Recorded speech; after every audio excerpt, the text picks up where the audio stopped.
तो भाई situation summer slam को लेकर कंफ्यूजन पे कंफ्यूजन हो जा रही है, क्योंकि आज शो के ऊपर रोमन रेंज ने डिस्ट्रॉय कर दिया फिन बैलर को। So hello everyone and welcome back to new video. और आज की इस वीडियो के अंदर हम लोग बात करेंगे डब्ल्यूडब्ल्यूई के आज के स्मैकडाउन के शो के बारे में, जो कि डेफिनेटली स्मैकडाउन का एक और काफी कमाल का एडिशन था। लेकिन सबसे ज्यादा जो मुझे खराब चीज लगी शो के ऊपर वो ये कि शो के ऊपर हमें जॉन सीना आते हुए नहीं नजर आया। बाय द वे बाकी शो के ऊपर एक स्मैकडाउन वुमेन्स चैंपियनशिप का मैच होता है। मेन इवेंट के अंदर रोमन रेंज और फिन बैलर के बीच होती है ब्रॉल, और हेड ऑफ द टेबल ने डिस्ट्रॉय करके रख दिया फिन बैलर को। और जो बाकी सारी चीजें आज शो पर हुई उसके बारे में बात करेंगे इस वीडियो के अंदर। So without wasting any time let's begin this video. तो वीडियो सबसे पहले शुरू करेंगे शो की ओपनिंग के साथ में। तो शो की ओपनिंग होती है अपनी बॉस साशा बैंक्स के साथ में। बताते हैं कि एक बार फिर से जो बॉस है बिजनेस के अंदर वापस आ चुकी है। और अगर आपको नहीं पता पिछले हफ्ते क्या हुआ तो भाई आप लोग वीडियो देख लो। वीडियो में दिखाते हैं कि भाई किस तरीके से साशा बैंक्स ने अटैक किया था अपनी बियांका बेलेयर के ऊपर, और उसके बाद वो कहते हैं मुझे वापस ये स्मैकडाउन वुमेन्स चैंपियनशिप और रेसलमेनिया मैच के बारे में बात करती हैं। किस तरीके से ग्रेटनेस के सामने खड़ी थी बियांका बेलेयर, लेकिन उन्होंने एक बार भी साशा बैंक्स को अप्रिशिएट नहीं किया। फिर वहां से बियांका बेलेयर आते हुए नजर आती। जैसे बियांका बेलेयर आते साशा बैंक्स चढ़ जाती है अनाउंसर टेबल के ऊपर। इन दोनों के बीच कुछ बातचीत होती है, एक दूसरे को हमें ताने मारती हुई नजर आती है। लेकिन वहां से जेलिना वेगा आती हुई नजर आती है और कहती है ना ना ना ऐसा नहीं होगा, समर स्लैम के लिए तेरा और मेरा मैच होने वाला था बियांका बेलेयर, तूने मेरा चैलेंज भी एक्सेप्ट किया था, तो साशा बैंक्स को ऐसे टाइटल अपॉर्चुनिटी नहीं मिल सकती। मैं एक राइजिंग स्टार हूँ, टाइटल अपॉर्चुनिटी मुझे चाहिए। बियांका बेलेयर कहती टेंशन ना लो, तुम दोनों को टाइटल अपॉर्चुनिटी मिलेगी समर स्लैम के अंदर। साशा बैंक्स में तुम्हें हराने वाले और जेलिना वेगा आज रात में तुम्हें हराऊंगी और तेरा और मेरा मैच होगा स्मैकडाउन वुमेन्स चैंपियनशिप के लिए। शो के ऊपर डोमिनिक मिस्टीरियो और जे उसो का भी आमना सामना होता है। इस मैच में डोमिनिक की तरफ से कमाल की परफॉर्मेंस आती है। एक बार मैच में जिमी उसो इंटरप्ट करते हैं, लेकिन मैच के एंडिंग के अंदर जब वो इंटरप्ट करने चलते हैं वहां से आ जाते हैं रे मिस्टीरियो। फिर डोमिनिक मिस्टीरियो टॉप रोप पे जाते हैं स्प्लैश लगाने के लिए। जे उसो बचते हुए एक सुपर किक लगाते हैं, फिर वो लगाते हैं उसो स्प्लैश होता है 1 2 एंड 3 एंड जे उसो एक क्लीन विक्ट्री हासिल करते हुए नजर आते हैं डोमिनिक मिस्टीरियो के अगेंस्ट। शो के ऊपर एक चैंपियनशिप कंटेंडर्स मैच भी होता है intercontinental champion Apollo Crews versus king Nakamura के बीच में। इस मैच के एंडिंग के अंदर कमांडर अजीज इंटरप्ट करते हैं। वैसे नाकामुरा जस्ट जीतने चलते किंग साशा देने के बाद, लेकिन कमांडर अजीज के इंटरप्शन के कारण ये मैच डिस्क्वालिफिकेशन के अंदर एंड होता हुआ नजर आता है। लेकिन उसके बाद जो नाकामुरा कमांडर अजीज के मुंह पे भी लात मारते हैं और डिस्क्वालिफिकेशन से नाकामुरा की जीत होती है और वो रिंग साइड पर खड़े होकर हमें टॉन्ट करते हुए नजर आते हैं अपोलो क्रूज को। इसके बाद शो के ऊपर अपनी वुमेन्स की टैग टीम चैंपियन टमीना आती हुई नजर आती है और इस बार उनका सिंगल्स मैच होता है टेगन नॉक्स के साथ में। और इस मैच के एंडिंग के अंदर हमें टेगन नॉक्स हराते हुए नजर आती है टमीना को। साथ में शो के ऊपर एक बैक स्टेज सेगमेंट भी होता है जहां पर रोमन रेंज के बाहर लॉकर रूम के खड़ी होते हैं केला ब्रॉक्सन, और उसके बाद अंदर से पॉल लेमन आते हैं। पॉल लेमन कहते हैं कि देखो भाई मैं ज्यादा कुछ कहना नहीं चाहता, ट्राइबल चीफ को ये कहना है कि जो जॉन सीना ने कॉन्ट्रैक्ट साइन किया है वो डब्ल्यूडब्ल्यूई की एक छोटी सी ना समझी है, वो जॉन सीना की ना समझे कि उसे मैच मिल जाएगा। ऐसे कुछ नहीं होने वाला। मैं और जो रोमन रेंज है वो बिल्कुल भी ध्यान नहीं देने वाले इस कॉन्ट्रैक्ट के ऊपर। और तुम मेरे से बेतुके सवाल करो मत कि जॉन सीना और रोमन का मैच होने वाला, कौन जीतेगा, ऐसा कोई भी मैच शो के ऊपर नहीं होगा। इसके बाद शो के बाद आते हुए नजर आते हैं अपने रेटेड आर सुपरस्टार एज, और वो रिंग के अंदर आते हुए बात करते हैं आज स्मैकडाउन के शो के अंदर ये बात गारंटीड है कि सेथ रॉलिंस का नामो निशान नहीं दिखाई देगा, क्योंकि अभी तक एज को ये बात पता लगी है कि यार स्मैकडाउन के अंदर सेथ रॉलिंस आए ही नहीं। फिर वो बात करते हैं मनी इन द बैंक के शो के बारे में, किस तरीके से वो काफी ज्यादा क्लोज थे यूनिवर्सल चैंपियन बनने के लिए, लेकिन सेथ रॉलिंस की इंटरप्शन के कारण वो इस मैच को जीत नहीं पाए। एज कहते हैं अगर मैं सेथ रॉलिंस को देखता हूं तो मुझे अपना पास दिखाई देता, मुझे एक तरह का शीशा दिखाई देता है, क्योंकि मैं ये सभी हरकतें,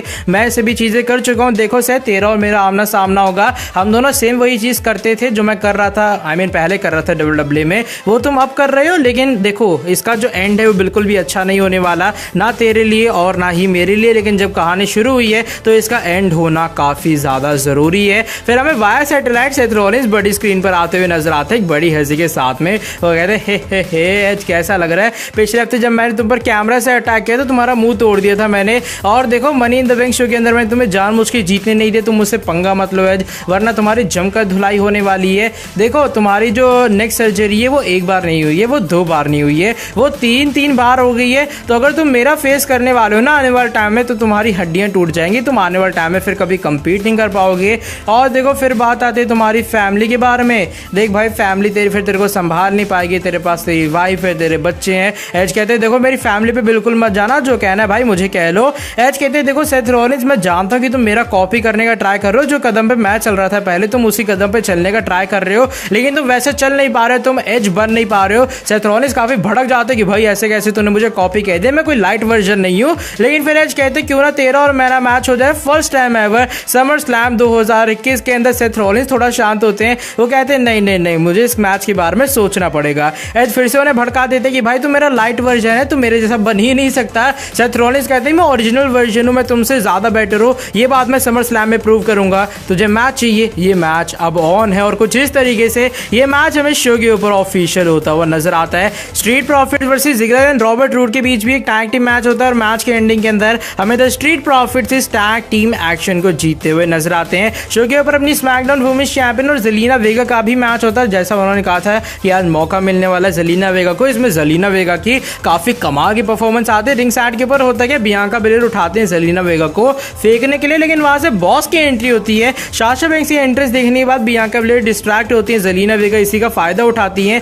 उन्हें एक डीडीटी लगाती है रिंग साइड के ऊपर, रिंग के अंदर ले जाती है। जेलिना वेगा स्पाइडरमैन की तरह पीठ पर चिपक जाती है बियांका बेलेर के, काफी कमाल की जेलिना वेगा की परफॉर्मेंस रहती है। लेकिन स्टिल मैच के एंडिंग के अंदर बियांका बेलेर हमें केओडी लगाती हुई नजर आती हैं और उसके बाद बियांका बेलेर की इस मैच के अंदर जीत भी हो जाती है। फिर फिन बैलर और बैरन कॉर्बन का भी शो के ऊपर आमना सामना होता है। फिन बैलर काफी ज्यादा गुस्से में होता है, बैरन कॉर्बन कहते हैं भाई मारना नहीं, एक मिनट माइक लेने दे। बैरन कॉर्बन कहते हैं मैं काफी ज्यादा निराश हूं, मुझे पता है मैंने बेवकूफी की थी पिछले हफ्ते, लेकिन प्लीज बैलर किंग मुझे माफ कर दो। बैलर कहते हैं देख भाई तेरा जो अपॉलॉजी है, तेरी जो ये रिक्वेस्ट है उसे मैं बिल्कुल भी एक्सेप्ट नहीं करने वाला। धुलाई शुरू हो जाती है बैरन कॉर्बन की, शो के ऊपर इन दोनों का मैच होता है। थोड़ा बहुत बैरन कॉर्बन भी अटैक करते हुए नजर आते हैं, लेकिन कुछ सेकंड्स के बाद हमें फिन बैलर की इस मैच के अंदर जीत दिखाई देती है जब वो आखिर में हमें कोड इन रॉ लगाते हुए नजर आते हैं। वो माइक लेते हैं, फिन बैलर कहते हैं वो काफी ज्यादा फ्रस्ट्रेट है, वो काफी ज्यादा गुस्से में है, वो कुछ भी करने के लिए तैयार है, उन्हें चाहिए बस यूनिवर्सल टाइटल मैच, चाहे उन्हें जॉन सीना से फेस करना पड़े, चाहे उन्हें रोमन रेंस का सामना करना पड़े। फिर वहां से रोमन रेंस आते हुए नजर आते हैं पॉल हेमन के साथ में। रोमन रेंस आते हैं रिंग के अंदर और कहते हैं देख भाई फिन बैलर मैं तो तेरी मदद करने की ट्राई कर रहा था, जॉन सीना कह रहा था कि तुझे टाइटल अपॉर्चुनिटी देना सही नहीं है, ऐसा है वैसा है, लेकिन मैं समझ रहा था कि तू डिजर्विंग बंदा है, इसलिए मैं चाहता हूं तुझे टाइटल अपॉर्चुनिटी मिले। यही वो रीजन है कि पिछले हफ्ते तेरी और मेरी कॉन्ट्रैक्ट साइनिंग होने जा रही थी, लेकिन जानबूझ के उसमें जॉन सीना ने आकर घपला कर दिया और उसने आकर तेरी जगह कॉन्ट्रैक्ट साइन कर दिया। मैं सिर्फ तेरी मदद करना चाह रहा था, लेकिन एक वार्निंग है तेरे लिए, अगर तेरे को कुछ कहना है तो तू जॉन सीना के बारे में कह, जिसके मर्जी बारे में कह, लेकिन हेड ऑफ द टेबल का नाम ऐसे बेफालतू में बार बार मत लेना। उठाते माइक और भाई मारते फिन बैलर की छाती के ऊपर। अब जैसे ही यहाँ पर रोमन रेंस रिंग को एग्जिट करने चलते पीछे से जानबूझ के फिन बैलर पंगे लेते हैं, वो मार देते हैं उन्हें धक्का। रोमन रेंस नीचे जाके फीट पर खड़े होते हैं, वो काफी गुस्से में होते हैं। फिन बैलर उनकी तरफ इशारा करते हैं कि वो नेक्स्ट टारगेट है। रोमन काफी गुस्से में आते हैं टर्न बकल के ऊपर। फिन बैलर कहते हैं भाई अंदर आ जा, लेकिन कुछ सेकंड के बाद पीछे से जिमी और जे उसो का हमला होता है और रोमन रेंस यहाँ से हमें जाते हुए नजर आते हैं। जैसे ही वो एंट्रेंस रैप पे पहुंचते हैं फिन बैलर हमें दोनों की धुलाई करते हुए नजर आते हैं, जिमी और जे उसो की। और उसके बाद वो कहते हैं रोमन रेंस अब क्यों ना आ जाओ तुम मुझसे लड़ने। रोमन रेंस भाई अपनी जैकेट उतारते एकदम भागते हुए आते रिंग के अंदर, लेकिन फिन बैलर का उनके ऊपर भी हमला शुरू होता है। वो लगाते एक स्लिंग ब्लेड, लेकिन फिर जिमी और जे उसो आ जाते हैं और उसके बाद रोमन रेंस लगाते एक सुपरमैन पंच और कुछ इस तरीके से हेड ऑफ द टेबल हमें शो को क्लोज करते हुए नजर आते हैं। सरप्राइज वाली बात ये थी कि पूरे शो के ऊपर जॉन सीना नहीं दिखाई दिया। मुझे लगा जब यहाँ पर 3-on-1 वाला अटैक हो रहा है फिन बैलर पे, जॉन सीना आएंगे और फिर फिन बैलर हमें जॉन सीना के ऊपर भी हमला करते हुए नजर आएंगे, लेकिन इस स्मैकडाउन के शो के अंदर ऐसा कुछ भी नहीं हुआ। बाय द वे फिर भी शो काफी ज्यादा कमाल का था शुरुआत से लेकर आखिरी तक, इसलिए मैं इस शो को भी 5 स्टार में से 5 स्टार रेटिंग देना पसंद करूंगा। बाकी आपको कैसा लगा शो आप लोग कमेंट सेक्शन के अंदर बता सकते हैं। और भाई आज की ये वाली वीडियो बस यहीं तक थी। अगर आपको ये वाली वीडियो पसंद आई आप लोग नीचे वीडियो को लाइक कर देना। वीडियो को लाइक करने के साथ आप लोग सब्सक्राइब कर दो चैनल को और बेल नोटिफिकेशन को भी कर दो ऑन, ताकि आगे भी आपको हमारे चैनल के ऊपर कुछ ऐसी इंटरेस्टिंग कमाल के नॉबे फ्रेश अपडेट जानने को मिलती रहे। बाकी मैं नेक्स्ट वीडियो के अंदर आके आपसे काफी जल्दी मिलता हूँ। Till then bye bye, take care.